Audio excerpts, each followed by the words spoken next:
Self-immolation, or suti, was a traditional Hindu ritual practice in India, where a grieving widow would voluntarily lie by her husband's side on his funeral pyre, where she is burned alive next to the corpse.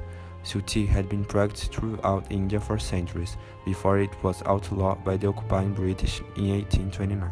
The Malagasy people of Madagascar have a famous ritual called Famadihana, or the turning of the bones. Once every 5 or 7 years, a family has a celebration at its ancestral crypt, where the bodies, wrapped in clothes, are exhumed and sprayed with wine and perfume. As a band plays at the lively event, family members dance with the bodies. For someone, it's a chance to pass family news to the descendant and ask for their blessings. For others, it's a chance to remember and tell stories of the dead. In West Papua New Guinea, when a loved one passed on, the Dani people used to cut off their own fingers. When the eldest male of the house dies, any women and children related to the deceased had to cut off fingers. They would tie them together and then cut them off with an axe.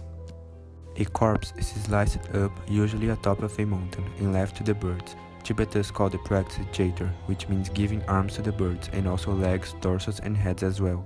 The bodies, wrapped in white cloth, are brought to the burial site, where the monks have enticed vultures and other airborne scavengers.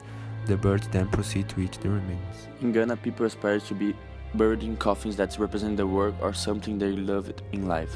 These coffins are called fantasy coffins, and they are extremely varied and different one from another. Taiwan showgirls are known to strip for the dead during religious events in order to appease the wandering spirits. The Taiwanese phenomenon is labeled by some as scandalous, but many hail it as an important part of the grieving process and the perfect way of sending off their loved ones with a smile. Space burial is obviously a fairly modern death ritual. You can purchase your own space burial, though the cost depends on just how far out in space you want to end up. You can have your ashes sent into low orbit for a while for as long as $1,695, but getting a spot in deep space can go up to $60,000. Endocannibalism is the custom where people from certain tribes eat up the flesh of their dead as a funeral rite. Those who perform this cannibalism custom to do so as a matter of veneration of the dead, or to gain certain good qualities of descent such as wisdom and strength. In South Korea, a law passed in 2000 requires anyone burying a loved one to remove the grave after 60 years. Because of dwindling graveyard space and this resulting law, cremation has become much more popular. But families don't always opt for ashes. Several companies there compress remains into gem-like beads. These death beads are then displayed in the home. This ceremony offers a mix between grief and joy.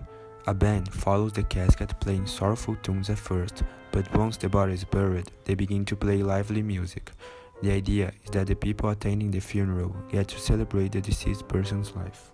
Suspended burials is a burial ritual done by the people of China.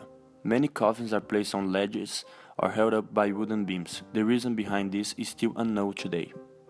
In the United States, more and more people are opting for environmentally friendly burials.